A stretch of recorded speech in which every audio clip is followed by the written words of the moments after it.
Hey everyone, this is Jesse here at Jesse Lee Strength and Fitness. Today I want to go over on one way to journal. Basically, I think journaling is probably one of the more important things that you can do on a daily regiment. It's part of the structure of your day, so you could do this in the morning, in the midday, or the evening. I personally choose to journal just before bedtime at night. It's kind of the last thing I do, and then I typically would read right after that. So I do my bedtime preparation things such as flossing and brushing and getting all my room really prepared for the good sleep, and then journaling is next, and then reading a gentle book, something not too crazy before I go to sleep. But generally I would highly recommend that everyone should journal.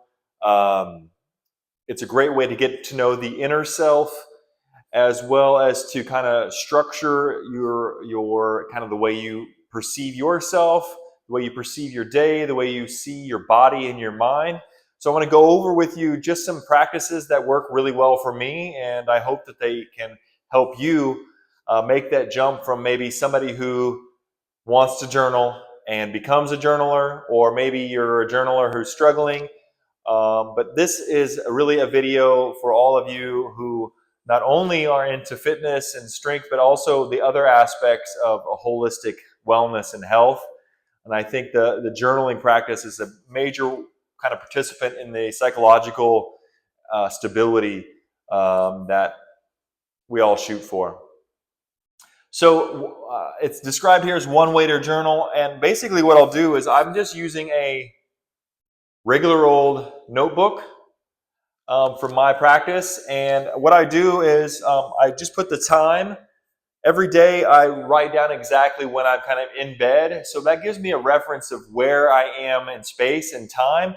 And also I can scroll back and through and just kind of see what my bedtimes are, even though I do also have a fitness watch. It's nice for me to kind of just write down that time, because bedtime is a super important kind of anchor to life. If your bedtimes are all over the place and sporadic, it's going to be really difficult to perform every day in life. I think if you need to have an anchored bedtime, something in which you are shooting for, okay, I'm going to try to be in bed before 9 o'clock every night. To me, I try to be in bed well before 9 o'clock. I try to get in bed as early as about 7:45 to 8:30 is typically what I'm shooting for, because I like to be an early riser and start my day at 5 or 5:30 a.m.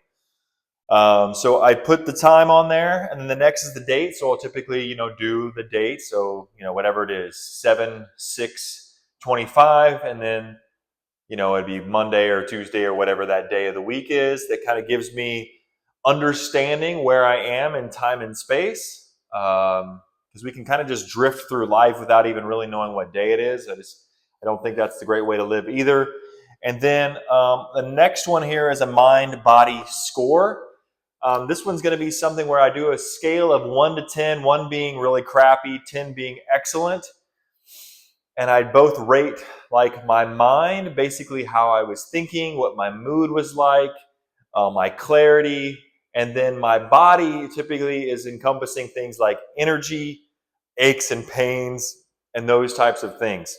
And if I experienced injury or something that was poor, or if I felt really good, I felt strong in the gym, so I would typically give myself a mind-body score. So let's just say I felt great. My mind score might be an 8, and then my body score, my body was feeling really good. Maybe it's a 9.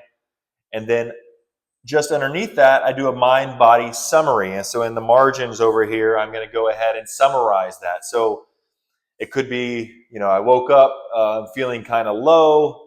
I got out for a walk. Notice after breakfast, my mood improved. Throughout the day, I was triggered a little bit, so I kind of dealt with it in this way. My body felt, strong and capable, although maybe my right ankle was giving me a little bit of troubles, whatever it might be. A description of how your mind and your body approached the day.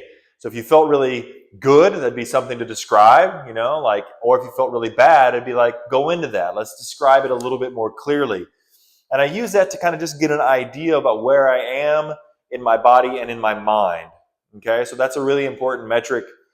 On those days where I'm really low, mood was low, or my body, that gives me a little bit of like, okay, what's going on here? What further things are going on that I need to address? And then the main beef of the journaling is typically some kind of reflection or a prompt. So I like doing things like, what went well today? And then I just kind of describe all the things that really went really well. I'll ask myself questions. So basically, kind of that deeper self, I ask some questions like, what went well today? I like kind of framing it in a positive mindset. So what went well? There can be times in which what could go better. And then sometimes I'll ask myself a bunch of questions if I'm working through something a little bit more deep. But generally, I like to have this be an encouragement. I don't want to be bitching and moaning and complaining about the day. I want to try find the things that went well. I want to try to find maybe areas of opportunity.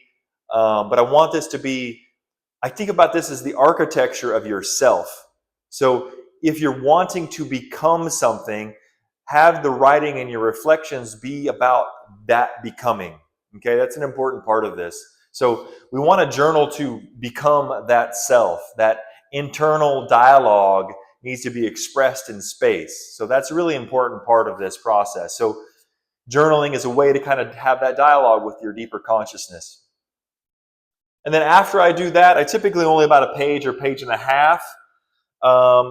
Doesn't take that long. It's, this is all about 10 or 12 minute exercise. And then I go into I'm grateful for. So I'll kind of list something that I'm really grateful for. It can be a sentence, it can be a paragraph. It doesn't have to be anything crazy. And then the next thing, I am looking forward to. So it's something that you're kind of anticipating, that you're really excited about, something that gives your life something to look forward to. And then the last one of that little series is I am letting go of. It's something that you're maybe holding on to that you want to let go of. It could be a physical thing, an emotional thing, a psychological thing, a thought, a feeling, an emotion.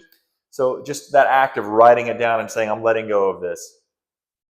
And then I finish off the last three things is 3 things that I liked about today. So I'll list 3 things that really stood out. I had a great weightlifting session. I had a beautiful walk with my girlfriend, and dinner was just fantastic. Okay, that's 3 things. 2 things I look forward to tomorrow. So those are things that give you an outlook of optimism. So you've got, I'm looking forward to seeing my clients' smiling faces tomorrow, and I'm excited about picking fresh peaches, whatever it might be. And then the last thing is one thing I love about myself. So that's a really important one, and that's the big final thing of this is, what do you love about yourself? And I do that every single day, and I've journaled every day now for, I can't even remember, at least 5 or 6 years every day. I don't miss a day. Journaling is one of those things that it's the foundation of my life. It's how I've rebuilt myself after going through lots of challenges and difficulties. So I would invite you to explore this strategy of journaling, and I hope that you get something from this. Please, like, subscribe, and share. Please share with me your journaling practices. I'd love to know more about that. Thank you so much for your time. Good luck.